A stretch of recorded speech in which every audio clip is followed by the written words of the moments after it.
ওয়ালাইকুম আসসালাম রহমতুল্লাহ। জি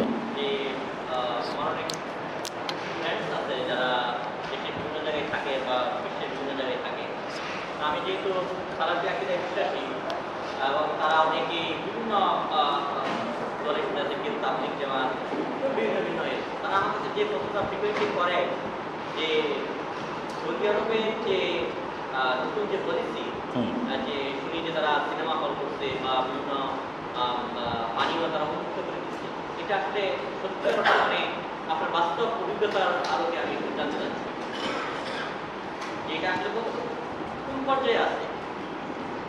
উনি যে বিষয়ে আমাকে প্রশ্ন করেছে যে বর্তমান সৌদি আরবে সার্বিক অবস্থার উপর উনি আমার কাছে জানতে চেয়েছে। তো আমি সাধারণত এমন বিষয়গুলো এড়িয়ে চলার চেষ্টা করি যেই বিষয়গুলো মানুষের মধ্যে বিতর্ক এবং ফিতনা তৈরি করতে পারে। আমি সেই বহু আগে আমার বক্তব্য দেখতে পাবেন, আমি বহু আগে বলেছি যে মানুষকে এটা বলা যাবে না যে মদিনার আমল, কথাটা খেয়াল করেন, মানুষকে এটা বলা যাবে না যে মদিনার আমল। আমি বহু আগে বিরোধিতা করেছি।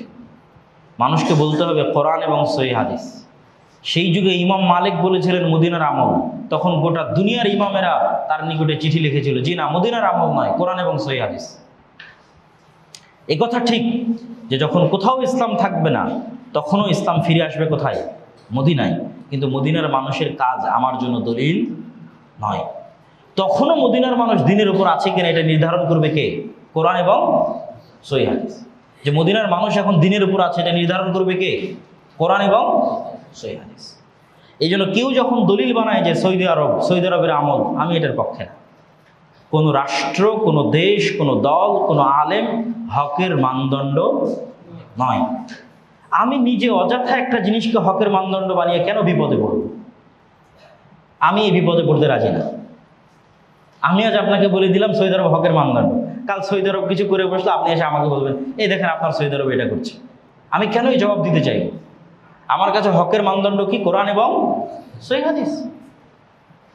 কোনো প্রতিষ্ঠান, কোনো মাদ্রাসা, কোনো মসজিদ, কোনো দল, কোনো সংগঠন, কোনো দেশ কিসের মানদণ্ড নয়? হকের মানদণ্ড। তো যেহেতু আমার কাছে সৌদি আরব হকের মানদণ্ড নয়, মদিনার মানুষের আমল হকের মানদণ্ড নয়, সেহেতু সৌদি আরব এবং মদিনায় কি হচ্ছে তার জন্য আমি জবাব দিব। কথা মানে বুঝতে পারেননি? কথা কি আমার বুঝতে পেরেছেন? আমি জবাব দিব কি? আমাকে কোরআন এবং হাদিস সম্পর্কে জিজ্ঞেস করতে হবে, কোরআন এবং হাদিসের জবাব দেব। আপনি আমাকে জিজ্ঞেস করেন গান শোনা হালাল না হারাম, তো বলে গান শোনা হারাম। তাহলে গান শোনার জন্য, অশ্লীল দৃশ্য শোনার জন্য সিনেমা হল তৈরি করা হালাল না হারাম? আমি বলবো সিনেমা হল তৈরি করা হারাম।